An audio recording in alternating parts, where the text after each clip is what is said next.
Inakuwaje nyinyi ambao mlifanyia vitendo vibaya na mnakimbia kwenye dabi? Mbona hilo swali sijui hata limetoka wapi? Hamjui kama hiyo dabi itakuwaje? Kwani hamhitaji ripoti iwafikie? Kiuhalisia ni kwamba sisi hatuna cha kuzungumza chochote kuhusiana na dabi.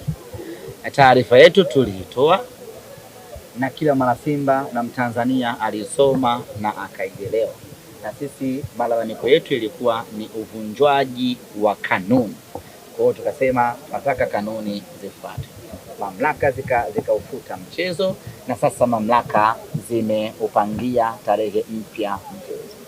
Kwa hiyo sisi hapa tarehe 15 ya mwezi wa 6, Allah kitujalia uhai, mtatukuta Benjamin Mkapa. Lakini tarehe 14 lazima tufanye mazoezi kwenye uwanja ule. Otherwise kuwe kuna taarifa nyingine kutoka kwenye mamlaka za uwanja.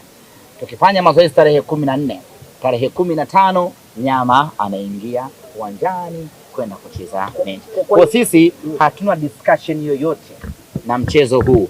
Mamlaka zimeshapanga tarehe na sisi tunaisubiri tarehe. Na jambo zuri sasa la kufurahisha Mkongoni, tarehe 15 tutaingia uwanjani kwenda kucheza mechi yetu hiyo na kombe letu la Afrika. Wakati tunazungumza hayo, tuseme inshallah. Wakati tunazungumza hayo, kwa hiyo hamhitaji ripoti kama Simba. Ripoti ya hamhitaji ripoti. Manake hata hoja zenu mhitaji ripoti kutoka bodi ya ligi. Kwa hamhitaji ripoti. Tukutane tarehe 15 mwezi wa 6. Hamhitaji ripoti. Tarehe 15